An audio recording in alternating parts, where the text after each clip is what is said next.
కేవలం సర్టిఫికేట్ కాదు, real time AI knowledge తో మీ IT డ్రీమ్ నెరవేర్చుకోండి. ఇప్పుడు 35% చెల్లించండి, మిగతాది ప్లేస్మెంట్ తర్వాతే. Welcome to crime diaries. ఈ వారం మన గెస్ట్ 1995 బ్యాచ్ పోలీస్ ఆఫీసర్, పేరు ఏ వెంకటేశ్వర గారు, ఏసీపీ జైపూర్ రామగుండం కమిషనరేట్. 1995లో డిపార్ట్మెంట్లోకి వచ్చిన వెంకటేశ్వర గారికి ఆ టైంలో కరీంనగర్ జిల్లాలో ఎక్కువ పనిచేశారు. అప్పుడు ఆ ప్రాంతంలో నక్సల్స్ ప్రభావిత ప్రాంతమైన చాలా ప్రాంతాల్లో పనిచేసి అక్కడ ఎక్స్చేంజ్ ఆఫ్ ఫైర్లు ఉన్నాయి, చాలా ఎన్కౌంటర్ కనిపిస్తున్నాయి. ఆయన డిపార్ట్మెంట్లోకి వచ్చినప్పుడు నక్సల్స్ మూవ్మెంట్ ఏ విధంగా ఉండేది, ఆ సమస్య పరిష్కారానికి కేవలం ఎన్కౌంటర్లే కాకుండా సరెండర్ పాలసీ ఎంచుకున్నారా, లేదు వాళ్ళ వైపు మిగతా కామన్ ప్రజలు కూడా వెళ్లకుండా ఉండడానికి ఏ విధంగా చర్య తీసుకున్నారు, అప్పుడు ఆఫీసర్స్ ఏ విధంగా సపోర్ట్ ఉండేది, ఈ సోషో ఎకనామిక్ ప్రాబ్లం ఎలా సాల్వ్ చేసుకొచ్చారు అనే విషయాలతో పాటు ప్రజెంట్ జైపూర్లో కల్తీ విత్తనాలు ఏ విధంగా జరుగుతున్నాయి, ఆ కల్తీ విత్తనాలు కల్తీ ఎరువుల్ని ఎలా పట్టుకుంటున్నారు, రామగుండం కమిషనరేట్కి సంబంధించిన అంబర్ కిషోర్ జా సిపి గారి ఆదేశాలతో ఈ రైడ్స్ ఎలా జరుగుతున్నాయి, ఈ టాస్క్ని ఏ విధంగా ముందుకు తీసుకెళ్తున్నారు విషయాన్ని సార్ నాకు తెలుసుకుంది. సార్ నమస్తే అండి. నమస్కారం.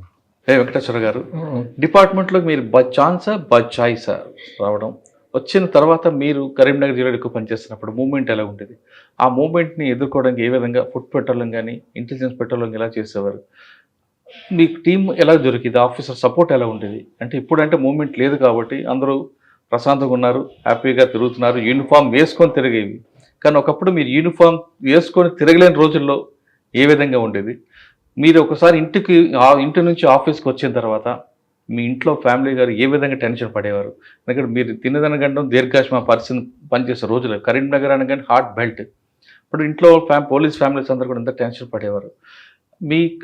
మీ కెరీర్ ఈ విధంగా రావడానికి మీ అబ్బాయి కూడా సివిల్స్ రాయడం, ర్యాంక్ సాధించడం వెనక మీ కృషి కన్నా మీ మేడం కృషి ఎక్కువగా కనిపిస్తుంటుంది. కాబట్టి ప్రతి పోలీస్కి సంబంధించిన భార్యలే కష్టాలు పెట్టి ఈ విధంగా వస్తుంది. మీ వైఫ్ ఏ విధంగా కష్టపడ్డారు? ఇప్పుడు మీకు జరుగుతున్న జైపూర్లో క్రైమ్ ఏ విధంగా ఉంది, ఒకప్పుడు క్రైమ్ ఎలా ఉంది, ఇప్పుడు మీకు చుట్టూ హార్డ్ కోడ్ బెల్ట్ కనిపిస్తుంది, ఒక పక్క ఛత్తీస్గఢ్ బార్డర్, ఆ బార్డర్ నుంచి ప్రాబ్లం ఎలాగ వస్తున్నాయి, ఈ అన్ని ప్రశ్నలకు సమాధానం చెప్పే ముందు ఒకసారి వెంకటేశ్వర గారి కుటుంబ నేపథ్యం, పోలీసు యూనిఫామ్ మీద అడిగినట్లుగా బై ఛాన్సా బై చాయిసా? పోలీస్ రావడం అనేది చాలా నా అదృష్టంగా భావించిన. ఎందుకంటే నేను 26 జనవరి నా బర్త్డే. మా నాన్న జెండా ఎగిరేసే టైంలో నేను జన్మించడం జరిగింది. మా నాన్న సర్పంచ్, మా నాన్నగారు మా ఊరికి. మాది ఆదిలాబాద్ డిస్టిక్ హెడ్ క్వార్టర్ పక్కన చాందా టీ గ్రామం. దాంతో నేను చిన్నప్పటి నుంచి కూడా పోలీస్ ఆఫీసర్ కావాలన్న దృఢ సంకల్పం ఉండేది. ఆ దృఢ సంకల్పంతోనే నేను ఆదిలాబాద్ వరకు డిగ్రీ చదివిన తర్వాత పోస్ట్ గ్రాడ్యుయేషన్ నేను వరంగల్లో చేసిన. వరంగల్లో నేను కాకతీయ యూనివర్సిటీలో చేసేటప్పుడు కూడా మా ఫ్రెండ్స్ అప్పుడు మావోయిస్ట్ ప్రభావం చాలా ఉండేది. ఆల్మోస్ట్ ఆల్ యూనివర్సిటీ అంతా కూడా అది హబ్బు కదా, వాళ్ళ సింపథైజర్స్తో ఇది ఉన్నా కూడా ఆ టైంలో కూడా వాళ్ళని నేను వ్యతిరేకించేది. అంటే మీరు అగెనిస్ట్ నేషన్ అన్న దీని మీద ఎప్పుడు కూడా భారత వ్యవస్థ మీద, భారత రాజ్యాంగం మీద ఒక దృఢమైన నమ్మకంతో చిన్నప్పటి నుంచి నేను ఇది కావడం జరిగింది, బ్రాటప్ కావడం జరిగింది. దానికి అదృష్టంగా నేను ఎస్ఐగా సెలెక్ట్ కావడం నేను మా పూర్వజన్మ పుణ్యం, మా అమ్మ నాన్నల కృషి. ఈ రకంగా నేను ఇప్పటి వరకు సర్వీస్లో ఎలాంటి ఎడుదొడుకులు లేకుండా అన్ని డిపార్ట్మెంట్లో పనిచేయడం జరిగింది. దానికి నేను నా అన్యత అందరికీ, అంటే ముందు మీ తల్లిదండ్రులకి, తర్వాత మీ గురువులకి, వీళ్ళందరికీ మీరు చెప్పుకుంటూ వస్తున్నారు. ధన్యవాదాలు. ఓకే సార్, ట్రైనింగ్ అయిన తర్వాత ఫస్ట్ పోస్టింగ్ ఎక్కడ వచ్చిందండి? మాది 1995 బ్యాచ్. 16 ఆగస్టులో ఆంధ్రప్రదేశ్ పోలీస్ అకాడమీలో ఫస్ట్ బ్యాచ్ మాది.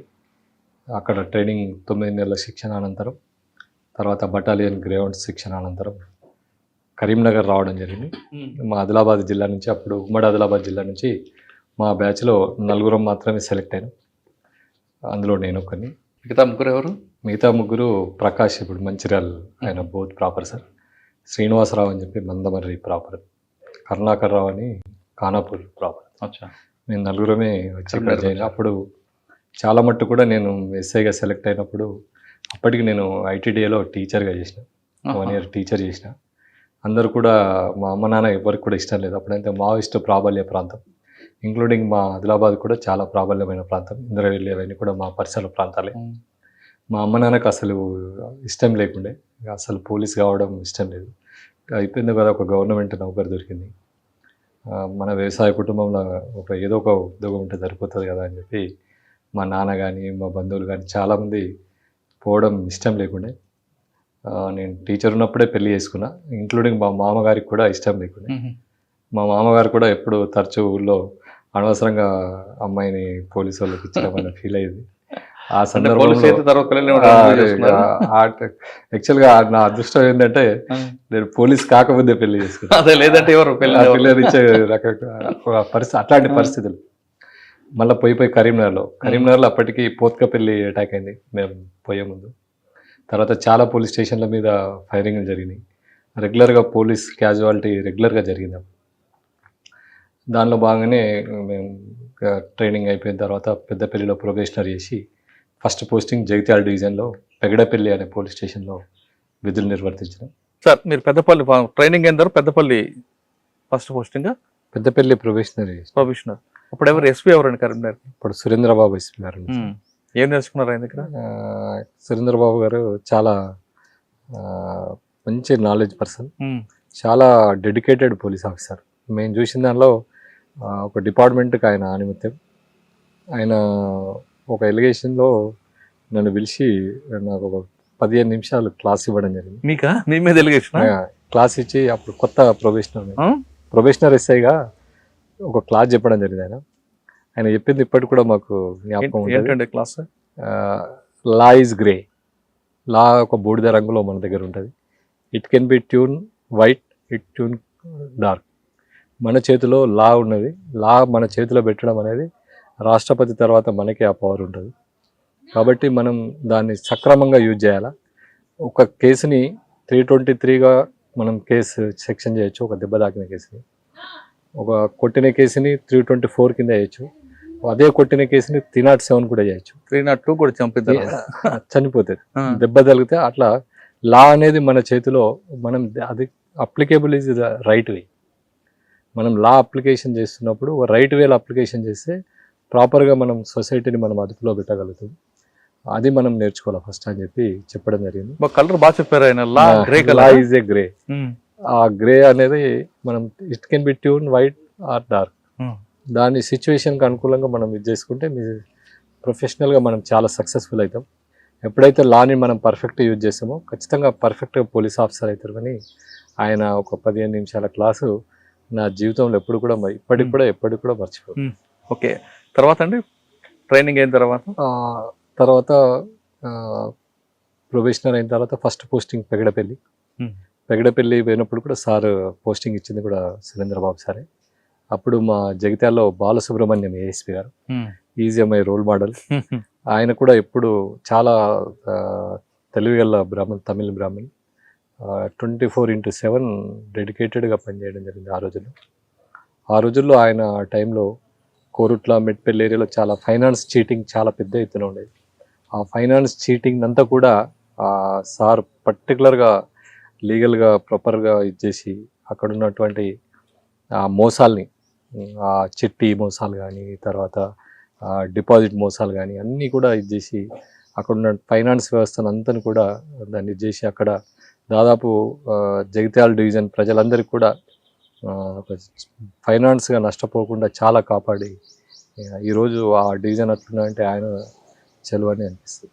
సార్ అది కాకుండా జగిత్యాల అనగా నక్సల్స్ మూవ్మెంట్, మరోవైపు కోరుట్ల మైగ్రేట్ పామ్ లేబర్, ఈ 2 ఇష్యూస్ ఎలా సార్ట్ అవుట్ చేస్తారు? తర్వాత దానిలో ఇది ఫైనాన్స్ మేజర్ ప్రాబ్లం ఉండే, రెండవది ఇంకో మేజర్ ప్రాబ్లం మావోయిస్ట్ కూడా.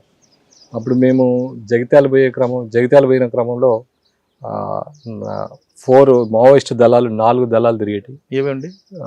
పెగడపల్లి జగిత్యాల దళం ఒకటి, మల్యాల దళం ఒకటి, మెట్టపల్లి దళం ఒకటి, సిరిసిల్ల దళం ఒకటి. ఈ 4 దళాలు కూడా మానాల బేస్గా, తర్వాత రాయకల్ సారంగపూర్ బేస్గా ఆర్గనైజేషన్ చేస్తూ ఉండేది.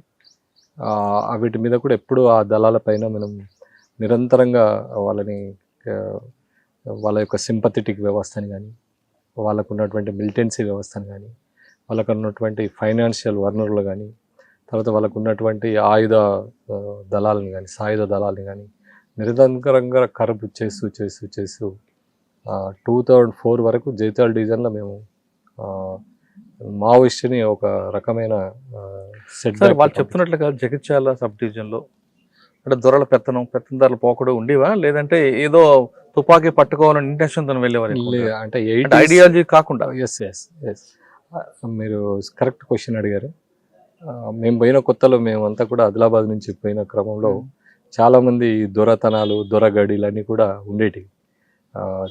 బిఫోర్ 85 to 95 అంతకంటే ముందు కూడా చాలా రకాలైనటువంటి భూస్వామ్య వ్యవస్థ, ఒక ఫ్యూడల్ వ్యవస్థ అక్కడ ఉండేది.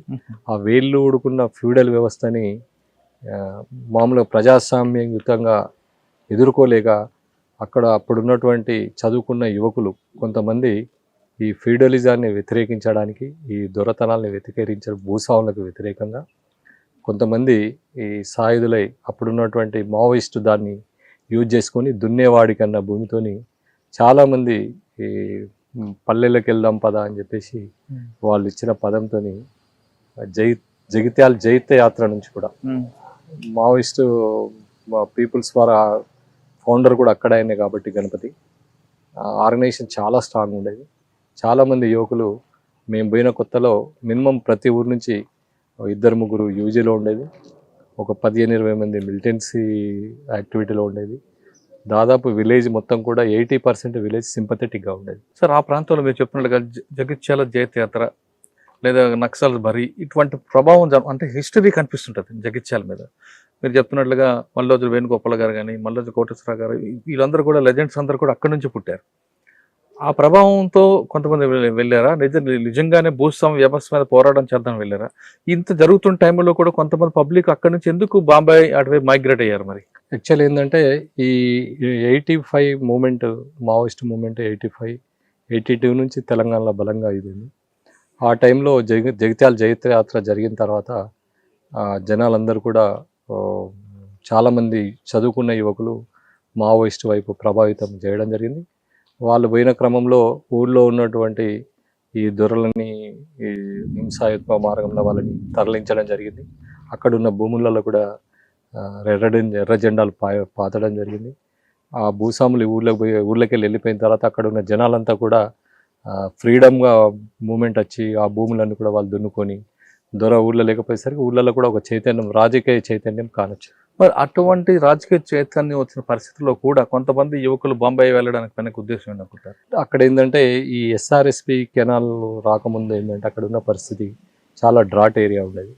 ఆ డ్రాట్ ఏరియాను పురస్కరించుకుని ఏంటంటే ఈ స్వాతంత్రం వచ్చిన ఎప్పుడైతే బ్రిటిషర్స్ బాంబేలో ఈ మరమగ్గాలు స్టార్ట్ చేసిండ్రో ఆ మరమగ్గాల టైంలో చాలామంది వేవర్స్, ఇక్కడున్న చేతి వేవర్స్ అంతా కూడా ఆ మరమగ్గాల వైపు ఇక్కడ పని దొరకకపోయేసరికి ఇక్కడ ముఖ్యంగా పద్మశాలి అండ్ అదర్ క్యాస్ట్ వాళ్ళు ఫస్ట్ బాంబే పోవడం జరిగింది. అంటే 80sలో బాంబే స్టార్ట్ చేసింది, ఎర్లీ 19th century. పోయిన తర్వాత వాళ్ళని చూసి అక్కడికి వెళ్ళి వాళ్ళు కొంతమంది దుబాయ్ బూస్టప్ 70లో బూస్టప్ వచ్చుడితోని ఆ బాంబే మైగ్రేటెడ్ అయిన కొంతమంది దుబాయ్ పోవడం జరిగింది.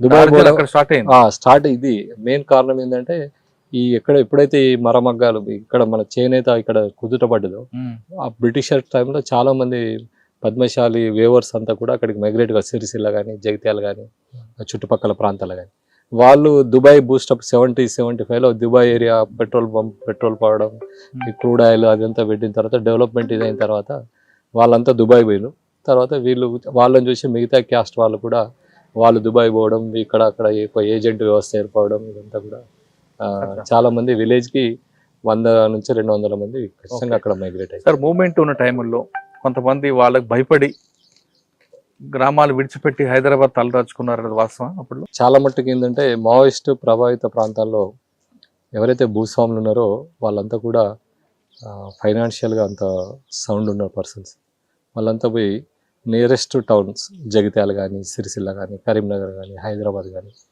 వాళ్ళు భూస్వాములంతా అక్కడికి పోయిన తర్వాత అక్కడ కొత్త సిస్టమ్ స్టార్ట్ చేసింది. అప్పుడే పుట్టిన ఈ ఫైనాన్స్ వ్యవస్థ కూడా అందులో ఒక భాగం.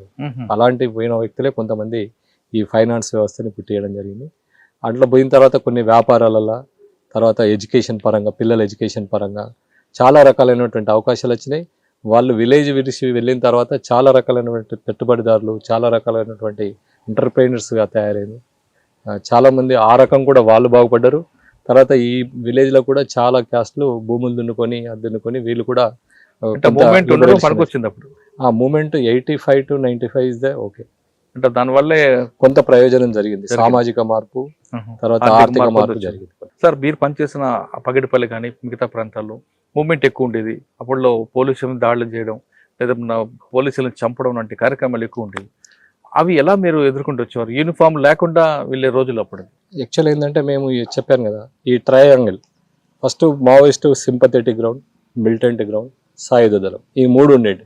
ఈ మూడుని కూడా మనం ఏంటంటే ఫస్ట్ సింపథెటిక్ గ్రౌండ్ని చాలా మనం తగ్గించడానికి చాలా రకాల ప్రయత్నాలు చేసాం.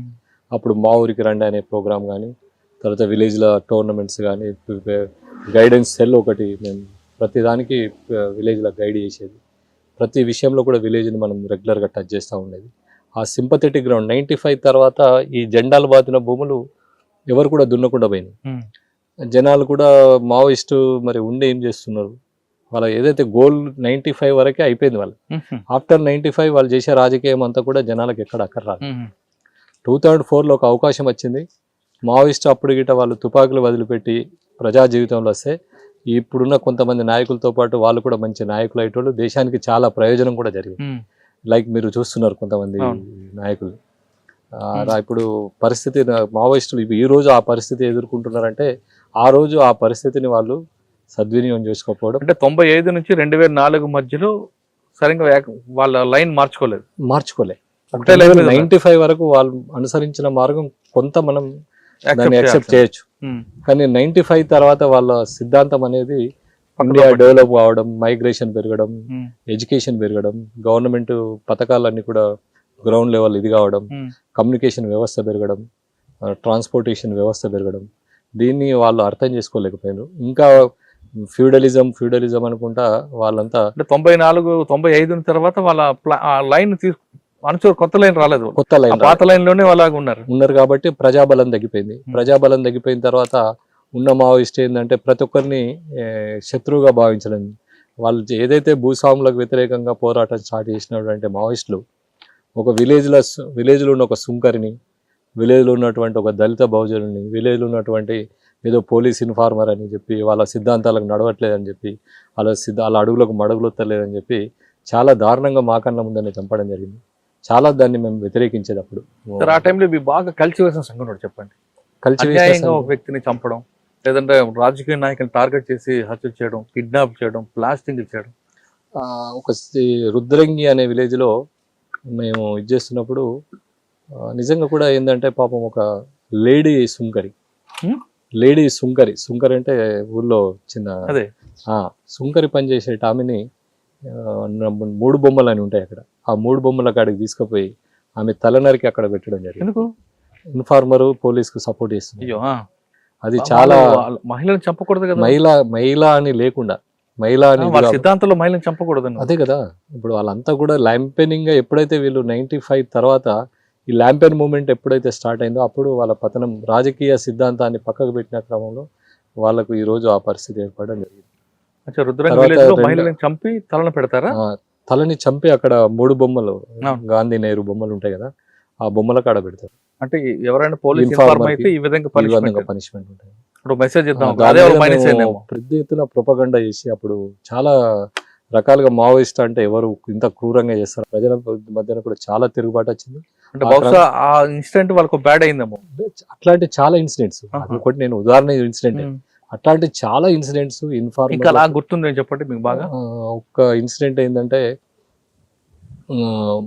మావోయిస్ట్లో నేను కొయ్యూరులో పనిచేస్తున్నప్పుడు 2001 పెళ్లి పీటల మీదకి వెళ్ళి తెల్లారి పెళ్లి చేసుకుంటుంది అమ్మాయి. చేసుకుందామని పెళ్లికి మెహందీ రాసుకునే క్రమంలో మైనర్ అమ్మాయిని దళం మెంబర్లు వచ్చి బలవంతంగా ఆమెను తీసుకొని పోతారు.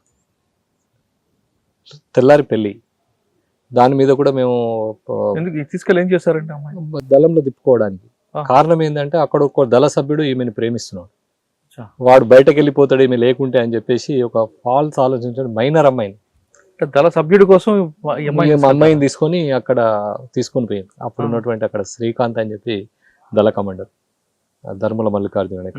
మేము దాని మీద చాలా వ్యతిరేకించినాం. అమ్మాయిని ఎంత దారుణం అంటే అది తీసుకుపోయి మేము ప్రెస్ మీట్ ఇచ్చినాం. అప్పుడు ఆర్డీఓ విలేజర్స్ అంతా కూడా పెద్ద ఎత్తున ర్యాలీ తీసి మెంతిన్లో ఆర్డీఓ రిప్రజెంటేషన్ చేయడం కూడా జరిగింది. జస్ట్ దాని తర్వాత 2 డేస్కే ఆ అమ్మాయి ఒక ఎన్కౌంటర్లో చనిపోతుంది మాదేవ్పూర్ ఏరియా. అయ్యో, అది ప్యూర్ మావోయిస్టుల యొక్క పనికి మాలిన మైనర్ అని చూడకుండా తీసుకొని పోయి ఆమెని చంపడం జరిగింది, చనిపోవడం జరిగింది. వాళ్ళే కారణం. మైనర్ అమ్మాయిని తీసుకుపోవడం, పెళ్లి పీటల మీదకి వెళ్ళి ఆ తండ్రి అప్పటికే ఒక 50,000 ఆ ఏరియాలో 50,000 ఖర్చు చేయడం అంటే పెద్ద గగనం. కాటారం ఏరియాలో అట్లా అదొక సంఘటన. తర్వాత ఇంకా చాలా చోట్ల కూడా పనికి మాలిన దీంతో ఏదో విలేజ్ కక్షలకు, విలేజ్ రాజకీయాలని దృష్టిలో పెట్టుకొని ఎవరు మిలిటెంట్ల మీద వాళ్ళకున్న ఇన్ఫర్మేషన్ నెట్వర్క్ ఏదైతే ఉండదో అంతా లంపెనింగ్ని విలేజ్లలో ఎంకరేజ్ చేస్తే వాళ్ళు వచ్చి ఎవరి మీనో చెప్పి మంచి ప్రజాప్రతినిధి ఊళ్ళో మంచి పేరున్న వ్యక్తులనే చంపేసేది. ఏంది అంటే అక్కడ ఉన్నటువంటి విలేజ్లో ఉన్నటువంటి లంపెన్ మిలిటెంట్ గ్రూపు మాటలు విని ఆ రకంగా ఇది చేసిండ్రు. అట్లా చాలా మా అనుభవంగా చాలా చూసినాం. బాపురెడ్డి అని చెప్పి మాదేవ్పూర్లో చాలా మంచి నాయకుడు ఆయనను కూడా చంపడం జరిగింది.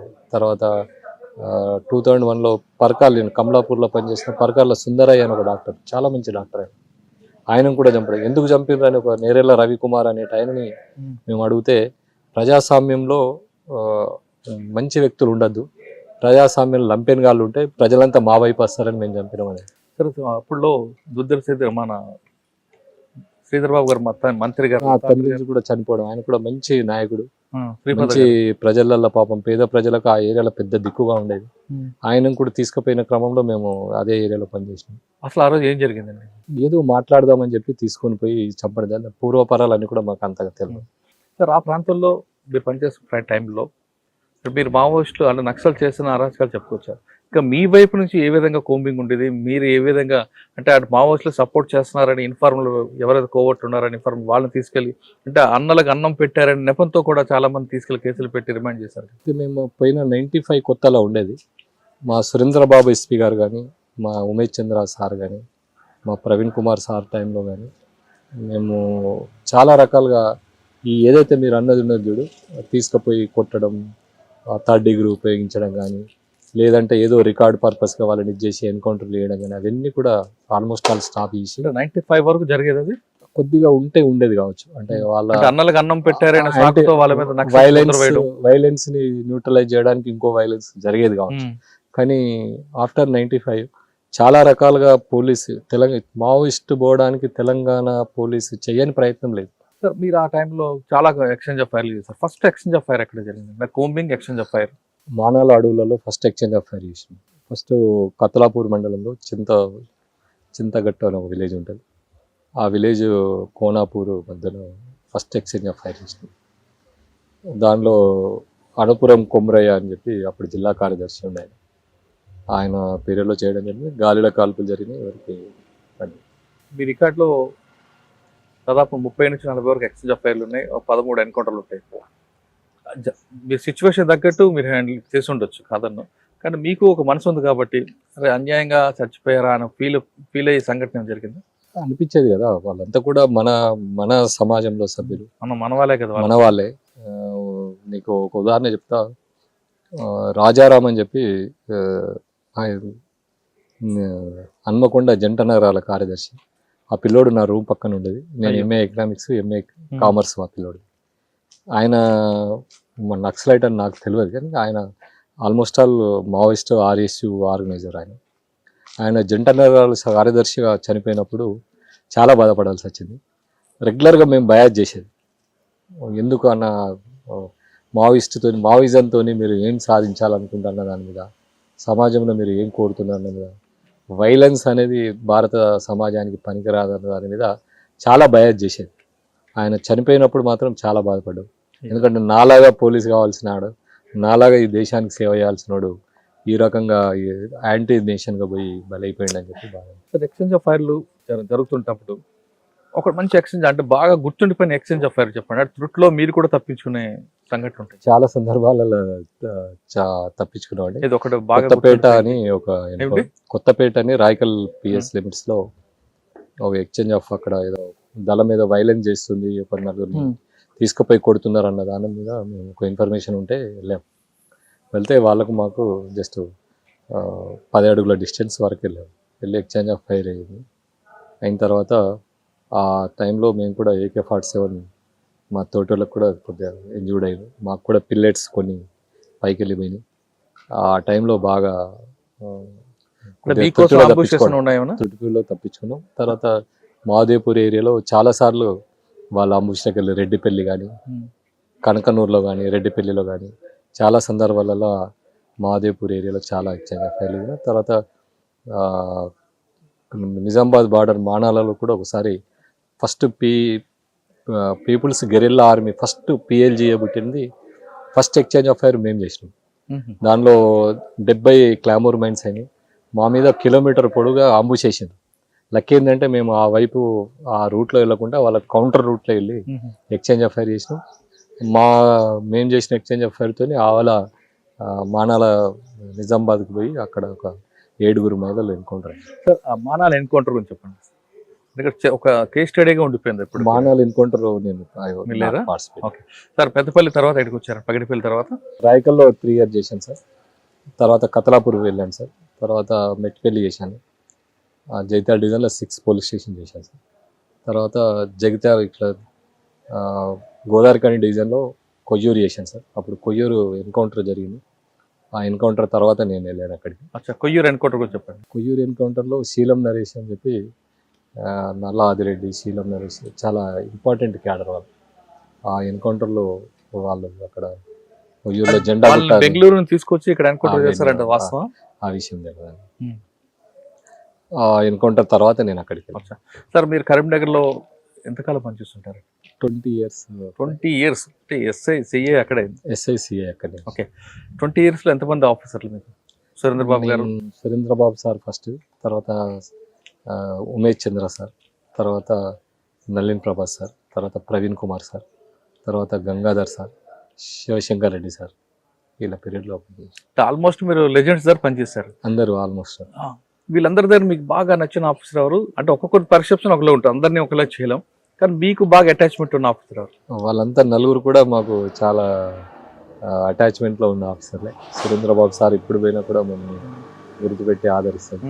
నళిన్ ప్రభాస్ సార్ కూడా చాలా ఇప్పటికి కూడా మొన్న DG అయినప్పుడు కూడా మాట్లాడడం జరిగింది. నళిన్ ప్రభాస్ గారు కేవలం మిమ్మల్ని ఎందుకు బాగా లైక్ చేశారు? అంటే అక్కడ చేస్తున్నారు కూడా చాలా మందితోని అట్రాక్షన్ ఉండేది. నేను ఒక ఎన్కౌంటర్లో సార్ ఏం చెప్పిందంటే, గుడ్ వర్క్ ఎవరైనా చేస్తే మా ఇంటికి తీసుకెళ్తా అని చెప్తే ఫస్ట్ నేనే చేసినాను. ఏం చేశారు? కొత్తపేట ఎన్కౌంటర్. ఏదండి? కొత్తపేట అని విలేజ్లో మా జగిత్యాల దళంతో స్పెషల్ యాక్షన్ టీం వాళ్ళది. ఆ యాక్షన్ టీంని నేను ఇది చేశాను సార్. దానికి ఇదే సార్ మా ఫ్యామిలీతో సహా మేము కులు మనాలికి తీసుకెళ్ళిండు. అక్కడ 15 రోజులు మేము కులు మనాలిలో సార్ ఇంటి దగ్గరనే ఉన్నాం. అప్పటి నుంచి సార్తో బాగా అటాచ్మెంట్, ఆ రోల్ మోడల్ కూడా. మీకు నళిన్ ప్రభాస్ గారు అంటే బాగా బాగా. ఓకే సార్, ఇప్పుడు మీరు కొయ్యూరు కరీంనగర్ పనిచేసిన టైంలో మీకు మంచి వర్క్ చేస్తే మిమ్మల్ని తీసుకెళ్ళి కులుమలను చూపిస్తున్నారు, చేసి పెట్టారు. కానీ అప్పటికే మీకు టీచర్ అని చెప్పి మీ మామగారు మీ వాళ్ళ అమ్మాయిని ఇచ్చారు. కానీ కరీంనగర్ వచ్చాక మీరు పోలీస్ ఆఫీసర్ అయ్యారు. ఎప్పుడు ఆ మేడం ఫీల్ అవ్వలేదా, భయపడలేదా? ఎందుకంటే ఆ టైంలో చాలా దినదిన గండమే కదా, అప్పుడు చాలా పరిస్థితులు బయటకు వెళ్ళారంటే ఇంటికి వస్తారా? ఎగ్జాక్ట్లీ. చాలా మట్టుకు ఏంటంటే మా ఇంటికి ఎవరు మా అమ్మ నాన్న కానీ మా అత్త మామ వచ్చినా ఒక 2 days ఉండేది, 3 days ఏడ్చుకుంటా పోయేది. అనవసరంగా వీడు ఈ డ్యూటీ పెట్టే. ఎందుకంటే మేము ఇంటి దగ్గర మాకు ఒక 20-25 ఎకరాల వ్యవసాయం, మంచి అంతా ఆనందంగా ఉండే రోజులే. ఇవన్నీ చూసి వాళ్ళకు, మా ఆదిలాబాద్ వెనుకబడిన ప్రాంతం కాబట్టి ఇదంతా సిచ్యువేషన్ అంతా చూసిన తర్వాత వీడికి ఎప్పుడు ఏమవుతుంది అన్న భయంలో పాపం ఇప్పుడు కూడా వచ్చిన ప్రతిసారి ఏడ్చేది. మళ్ళీ మావిడైతే మా పిల్లలు కానీ మావిడ కానీ నేను తుపాకీ పట్టుకొని బయటకు వెళ్ళిన ప్రతిసారి కూడా ఇంట్లో నిద్రపోకుండా వెయిట్ చేస్తూ ఉండేది. ఏది చిన్న టీవీలో స్క్రోలింగ్ కానీ వార్తలు వచ్చినా కూడా కళ్ళకి నీళ్ళు పెట్టుకొని, అప్పుడు ఫోన్ సౌకర్యాలు ఏమి ఉండేవి కావు. సెట్లో ఏదైనా ఉన్నదని తెలుసుకొని అరే సేఫ్ అని చెప్పి అట్లా అనుకున్న రోజులు చాలా ఉన్నాయి. సార్ మీ జర్నీ కంప్లీట్లో మీ మేడం రోల్ ఏంటండి? సక్సెస్ వెనక అంటే మీరే కాదు, పోలీస్ ఆఫీసర్ ప్రతి సక్సెస్ వెనక ఆవిడే ఉంటారు. ఎగ్జాక్ట్లీ ఇన్స్పెక్టర్ గారు కానీ, కానిస్టేబుల్ కానీ, ఎస్ఐ కానీ, ఐపీఎస్ ఆఫీసర్ జనరల్ ఏముంటాయి వాళ్ళ భార్యలే వాస్తవం సార్. విషయం ఏంటంటే మాకు పర్సనల్ లైఫ్ తక్కువ, ఉండదు, ప్రొఫెషనల్ లైఫే ఉంటుంది. పర్సనల్ లైఫ్ అంతా కూడా మా వైఫే సొసైటీ కోసం. పిల్లల ఎడ్యుకేషన్ మీ కానీ ప్రొఫెషనల్ అంతా కూడా సొసైటీకే ఉంటుంది. మా భార్య పిల్లలంతా కూడా ఎప్పుడు మా మిస్సెసే ఆడవాళ్ళే మొత్తం పిల్లల చదువులు కానీ, వాళ్ళ ఎడ్యుకేషన్ కానీ, హెల్త్ కానీ, వాళ్ళ బాగోగులన్నీ కూడా ఆవిడే. అంటే అమ్మాయినా నానైనా ఆవిడే అన్నీ వాళ్ళే చూసుకుంటారు. ఇది అందరూ అంటే ఆల్రెడీ మీరు అన్నట్టు కానిస్టేబుల్ టు డీజీ వరకు కూడా this is the same situation. కానీ ఇప్పుడు కూడా మీకు ఆవిడ బాధపడలేదు? బాధపడ్డా కూడా పర్సనల్ లైఫ్ చాలా కోల్పోతున్నాం. అదే కదా చాలా మటుకు వాళ్ళ ఇంట్లో నేను పండగ పోలీస్ ఆఫీసర్లకు వాళ్ళ ఇంట్లో ఉండదు, మీరు బయట ఉంటారు. చాలా మంది పోలీస్ ఆఫీసర్లకు రిక్వెస్ట్ ఏం చేస్తానంటే నేను గో టు లోప్ లైన్. మీరు ఒక 5-6 years main stream law and order చేసిన తర్వాత ఒక 3-4 ఇయర్స్ లూప్ లైన్ వెళ్తే మన పిల్లలు ఏం చేస్తున్నారు, మన భార్య, మన హెల్త్ కండిషన్ ఏంది, మన పిల్లల హెల్త్ కండిషన్ ఏంది, వాళ్ళ ఎడ్యుకేషన్ ఏంది, పర్సనల్గా మనం రివ్యూ చేసే అవకాశం ఉంది. ఈరోజు నా పిల్లలు సక్సెస్ కావడానికి అది కూడా ఒక కారణం. నేను ఆఫ్టర్ లాంగ్ టైం నేను ఎస్హెచ్ఓగా ఎస్హెచ్ఓ 16 ఇయర్స్ చేసిన తర్వాత ప్రమోషన్ మీద నేను ఏసీబీకి వెళ్ళాను. ఏసీబీ ఐ వాజ్ పిల్లల ఎడ్యుకేషన్ గురించి హెల్త్ పర్పస్గా పిల్లల దీని ప్రకారంగా 5.5 ఇయర్స్ నేను ఏసీబీలో కూడా పనిచేయడం జరిగింది. ఇక్కడ కరీంనగర్, నిజామాబాద్ ఏసీబీ చేసిన తర్వాత అప్పుడు నా పిల్లలు intermediate, 10th, high school line వచ్చే వరకు high school standard, intermediate standard మా పిల్లలు ఇద్దరిని దగ్గరుండి చదివించడం జరిగింది. ఆ టైంలో వాట్ ప్రపంచం ఏంది అన్నది కూడా కొంటాను. ఎంతసేపు ఈ 16 ఏళ్ళ కాలంలో నక్సలైట్లు, సిఐ, ఎస్పీ, ఈ దీనిలోనే మనం ఇదైతా ఉంటాం. మళ్ళీ ప్రొఫెషనల్ జెల్సీ, వాడు పక్కకున్న సిఐతో ఆ పోస్టింగ్ తీసుకుంటే నేను ఈ పోస్టింగ్ తీసుకోవాలని, ఆయన ఇది చేస్తే నేను ఇంకో ప్రమోషన్ తీసుకోవాలని, ఆయనకు రివార్డ్ వస్తే నేను ఒక రివార్డ్ తీసుకోవాలని, ఈ జెల్సీలనే చాలామంది పోలీస్ ఆఫీసర్లు పిల్లల బాగోగులు చూసుకోకుండా, హెల్త్ బాగోగులు చూసుకోకుండా రిటైర్మెంట్ పరిస్థితుల్లో చాలా మందికి ఆ ప్రాబ్లం ఈరోజు మాకు తెలిసిన ఆఫీసర్లు ఫేస్ చేస్తున్నారంటే అదే బాధ అనిపిస్తూ ఉంటాయి. చాలామందికి మా పోలీస్ ఆఫీసర్లకు కోరుకునేది ఏంటంటే జస్ట్ 5-6 ఇయర్స్కి ఒకసారి అయినా you should go loop line, any loop line. Family life కొద్దిగా బెటర్గా మనం లీడ్ చేయొచ్చు. సార్, ఇన్స్పెక్టర్గా ప్రమోషన్ రాక ముందు వరకు మీరు 12 ఏళ్ళు 16 ఏళ్ళు పనిచేశారు.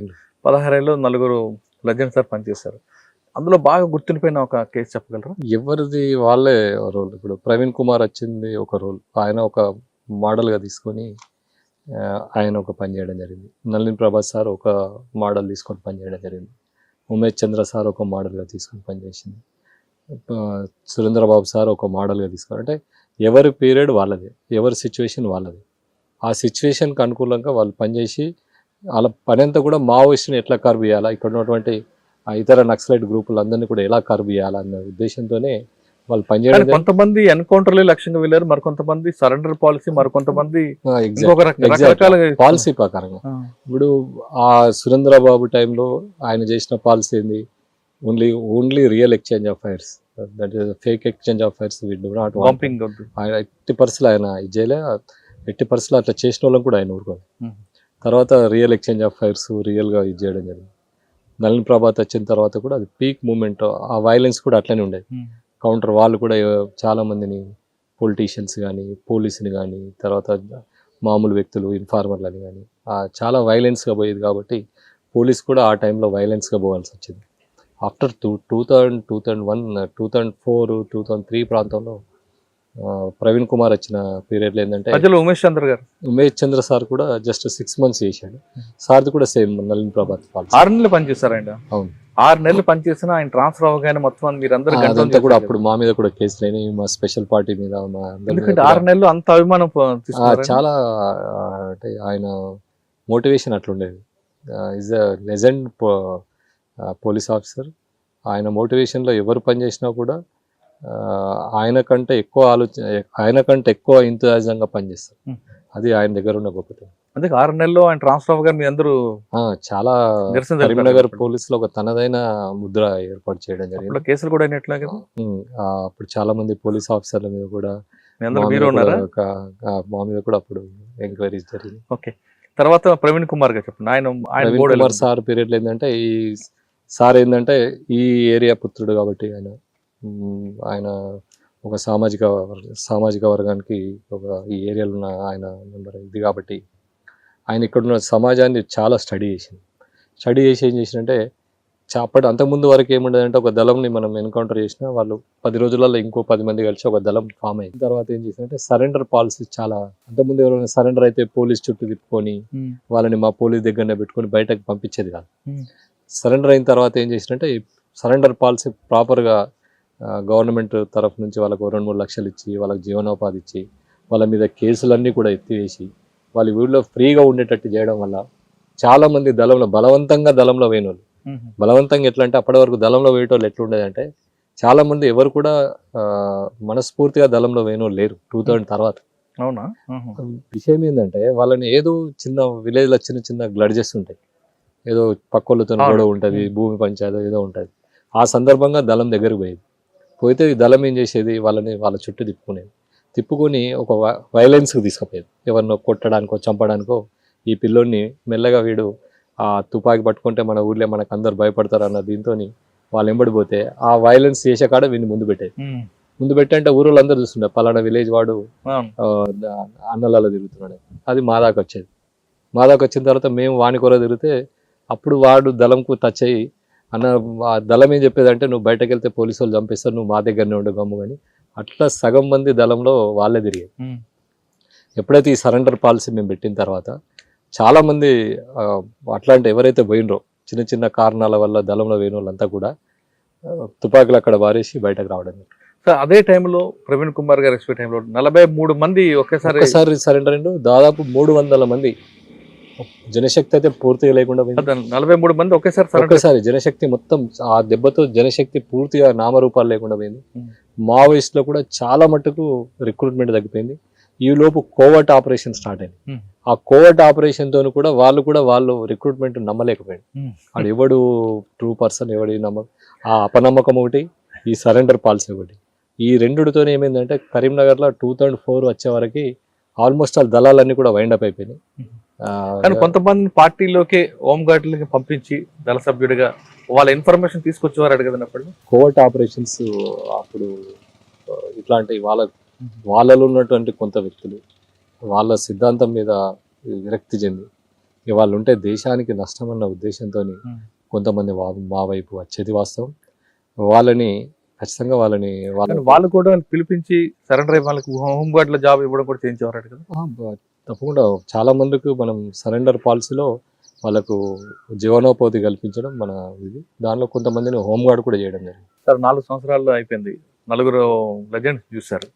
తర్వాత ఈ సీఏగా ప్రమోషన్ రాగానే ఏసీబీ నిజామాబాద్ ఏసీబీలో 5 years 2010 నుంచి 14 ఏసీబీలో మీకు బాగా గుర్తుండిపోయిన డిఏ కేసు కానీ ఒక ట్రాప్ కేసు కానీ చెప్పండి. నేను ఏసీబీలో ఉన్నప్పుడు ఐ గాట్ 72 cases. డిఏ ట్రాప్లు 4 డిఎల్ చేశాను. 70 వరకు ఇయర్లీ 20 cases మినిమం చేశాను. సార్ ఏసీబీలో డిఏ కేసుల్లో కన్విక్షన్ రాదు, ట్రాప్ కేసులు కన్విక్షన్ వస్తుంది, ఎందుకంటారు? డిఏ కేసు అంటే డిస్ప్రపోర్షనేట్ అసెట్స్. ఇదంతా కూడా మనము రికార్డుగా చాలా మట్టుకు మనం అంతా కూడా ఎవ్రీథింగ్ ఏసీబీలో ఏంటంటే everything DA case on record ఉంది. ఆ రికార్డ్ ఏంటంటే గవర్నమెంట్ పర్మిషన్ తీసుకునే క్రమంలో చాలా మట్టుకు వాళ్ళు దాన్ని మళ్ళీ అదంతా కూడా మా అక్రమ సంపాదన కాదు, మా తాత ముత్తాతలు కానీ చాలా రకాలుగా క్లెయిమ్ చేసుకోవడం జరుగుతుంది. ఆ క్లెయిమ్తో కొంత డిఏ కేసులలో కొంత కన్విక్షన్ రేట్ తక్కువ ఉంటుంది. బాగా గుర్తుండిపోయింది చెప్పండి ఒకటి. ట్రాప్ ఏంటంటే చాలా మట్టుకు నేను రైతాంగం నుంచి పోయిన, మా నాన్న రైతు, తర్వాత ఒక విలేజ్ అట్మాస్ఫియర్తో నేను చాలా మట్టుకు ఎవరైనా రైతులను వేధిస్తే మాత్రం ఖచ్చితంగా ట్రాప్ చేసేది. అది రెవెన్యూ డిపార్ట్మెంట్ అయినా ఎలక్ట్రిసిటీ డిపార్ట్మెంట్ అయినా కాదు. అందులో మీ దీంట్లో 3 స్టోరీలు ఉంటాయి. ఒకటి fish corruption, 2 goat corruption, 3 buffalo corruption. Fish corruption కి మీరు కూడా ఎగ్జామ్షన్ ఇచ్చేవారా? లేదు చిన్న రైతుకి వేధించాడు కాబట్టి దీంట్లో ఏదైనా కూడా సమాజంలో ఎవరైతే ఏ సమాజం అయితే వెన్నెముక ఉంటుందో ఆ సమాజానికి ఎవరు కీడు చేసినా కూడా వాళ్ళు కానీ ఆఫీసర్ కొంతమంది ఫిష్ కరప్షన్ ఎగ్జామ్స్ ఇచ్చేవారు కదా, అట్లేం ఉండదు. ఫిష్ కరప్షన్ మళ్ళీ ఇన్బిల్ట్ అయింది కదా. అట్లేం ఉండదు కానీ కాకపోతే అకార్డింగ్ టు సిచ్యువేషన్. మీకు బాగా గుర్తుండిపోయిన ఒక ఒక ట్రాప్ కేసు చెప్పండి నిజామాబాద్ లో. నిజామాబాద్ ఈ టైప్ కూడా క్రైమ్ ఇది చాలా మటుకు ఒక పోలీస్ స్టేషన్ లో ఇట్లాంటి పోలీస్ స్టేషన్ ఐ థింక్ కామారెడ్డికి వెళ్ళి బాన్స్వాడ వెళ్ళే రూట్ లో ఉంటది. లింగంపల్లి ఆ పోలీస్ స్టేషన్ లో ఎస్ఐని ట్రాప్ చేయడం జరిగింది. ఆ ఎస్ఐని ట్రాప్ చేసినప్పుడు ఆ లంబాడు వేషాలు వేసుకొని ఆ పోలీస్ స్టేషన్ లో పోయి పంచాయతీ మేము కూడా పాల్గొని ఆ ఎస్ఐని పట్టుకున్న నిజంగా కూడా గ్రేట్. పట్టుకున్న తర్వాత ఆయన అక్కడ ఉన్నటువంటి దాదాపు ఒక 20 విలేజ్లో తండాలు ఉన్నటువంటి బై లంబాడ అంటే ట్రైబ్స్ అందరు వచ్చి ఒక టపాకాయలు ముట్టించి ఒక అవినీతి ఆఫీసర్ పోయినన్నది చాలా ఒక అవినీతి పరుడైన ఆఫీసర్ని పట్టుకున్నారన్న దీని మీద చాలా మంది హ్యాపీగా ఫీల్ అయ్యి టపాకాయలు అదొకటి. ఏసీబీ తర్వాత ఏసీబీ 4 years తర్వాత గోదావరికని 1 town చేసి 1 town 3 years చేసి గోదావరికని 1 town 3 years చేసి తర్వాత కాజ్నర్ 2 years చేసి తర్వాత రామగుండం సిసిఎస్కి వచ్చిన తర్వాత ప్రమోషన్ వచ్చింది. ప్రమోషన్ తర్వాత ఏసీపీగా నిజామాబాద్ వెళ్ళాను. నిజామాబాద్ ఏసీపీగా 2 years చేసి And don't forget to subscribe to iDream. And for more videos, please subscribe to iDream.